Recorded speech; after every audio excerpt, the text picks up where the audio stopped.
นี่มันเฮาออโต้เซ็กซี่เซ็ก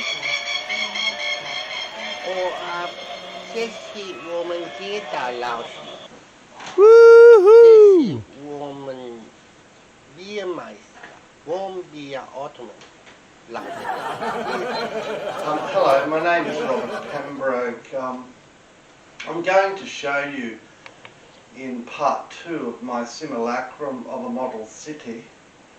I'm going to show you how different things relate to different things in a city of both the 19th century, the 20th and in our own day.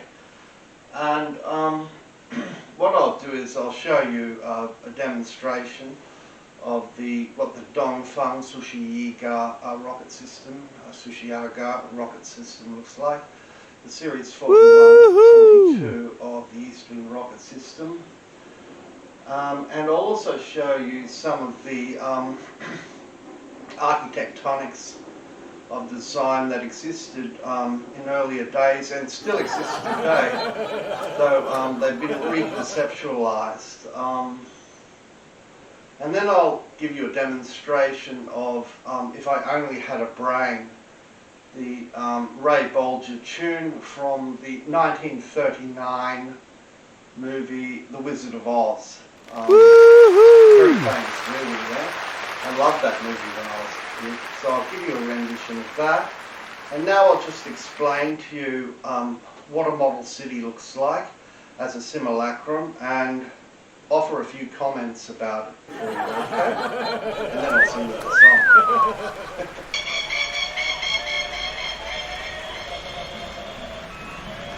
Woohoo! Okay, so in a city of the 19th century and indeed into the 20th in our own time, a major important piece of infrastructure was the railway system. Okay, so the big cities had railways. Now you'd also have, on coastal ports, you would have a lighthouse, and along with the lighthouse you'd have pathways and steps that went up and down embankments to a lighthouse. You'd have a crossing signal that would either be manual or mechanically operated with levers. In addition, there would be the railway track, and at a station you would have an overhead gantry which was capable of raising and lowering significantly heavy items from flat pan caboose using a pulley system, perhaps a 1-to-2 ratio pulley, which would save the need of having two people to do the work of a heavy lift, and only one person would be needed, hence the term 2-to-1 ratio in a pulley system. Now you'd have, of course, the railway station, you'd have restrooms where you could sit and read a magazine while you waited for the train. You might have actual toilets where you could use the toilet if you needed to.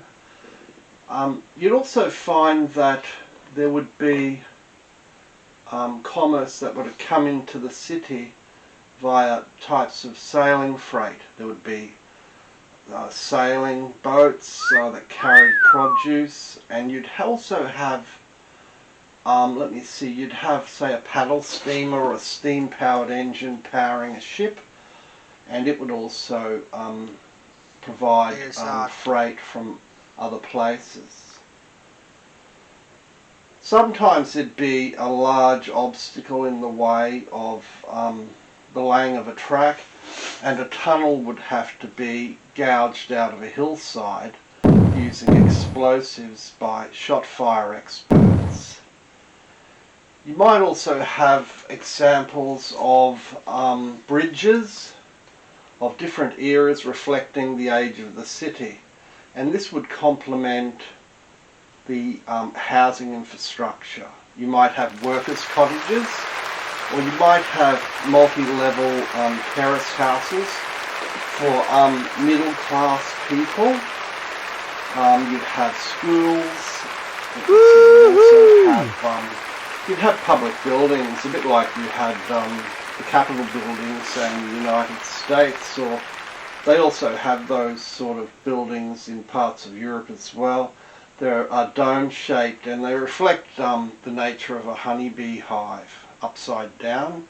A bit like, you know how in graphic design honeybee hives look kind of dome-shaped? Yeah, that's why they have the dome shape. It represents the nature of the polis as, and that's a term for city. The polis as, you know, abundance, sweetness of honey, and aren't cities that? They're places where you can buy wonderful things, yeah? So, public buildings, they have a dome shape. In our country, in Australia, the custom houses have the dome shape.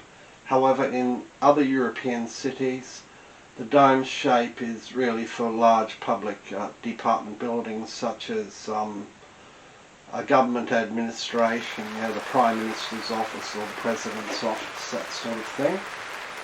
The church is a central piece in any city, and the one I've got there to show you is a vertical crane pinnacle style church. You'll notice the cross is on the top of the pinnacle, and to the front of the church there's a wind vane, a weathercock, which is kind of like a symbol of the cock crowed thrice for St. Peter, yeah? So it's kind of like a symbolic message there in a wind vane. And until recently, it was actually enforced that if you had a church, you had to put a wind vane, a weathercock on top. It was canon law.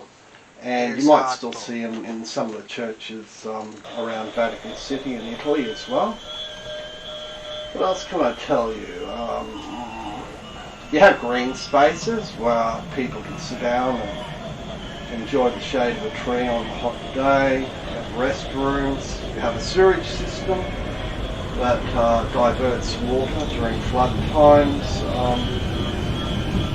So I think I've sort of given you an idea of what's involved in a modern city. I've shown you some images, and you can see how there's kind of like an artifact, isn't there, of how a city presents as a model, and it's a reflection of the way cities have been and are today. Now I'd like to sing for you the song "If I Only Had a Brain," the Ray Bolger version.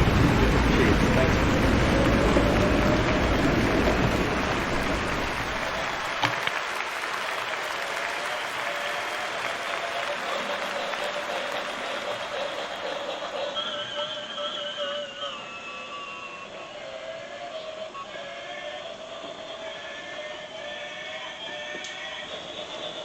Hello, my name's Robert Pembroke. I thought I'd offer you a version of the Scarecrow song from the 1939 version of The Wizard of Oz. I'll give it a go. I'll see if I can give you the Ray Bolger version, yeah? They say imitation is the greatest form of flattery. I'll see if I can get there, eh? Oh, in French. Bonjour tout le monde, je m'appelle Mister Robert Pembroke. Qu'est-ce que c'est? Il y a une chanson depuis longtemps, merci beaucoup. In Italian, buongiorno, mi chiamo Signore Robert Pembroke. A par piacere, questo è il canzone dello Spaventapasseri. Привет, Russian. Здравствуйте, меня зовут Robert Pembroke. Что это? Нету пугало песня. Спасибо. In Vietnamese, Xin Chao, Bai Hat Bu Nin. In Chinese, Mandarin, Ni Men Hao, Xie Xi Xie. Oh, Xie Xi 我们到靠人的歌. So I'll give it a go, eh? See how we go. Zizi Lashi. Cheers. Merci beaucoup.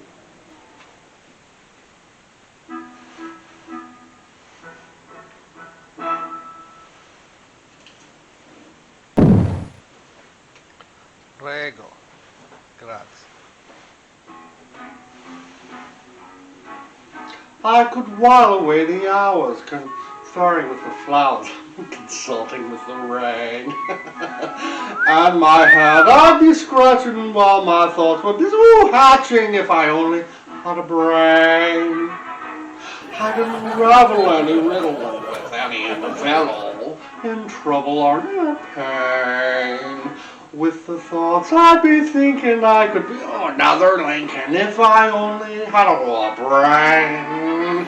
Oh, I could tell you why the oceans near the shore. I could sing a thing I'd never sung before. And then I'd sit and think some more.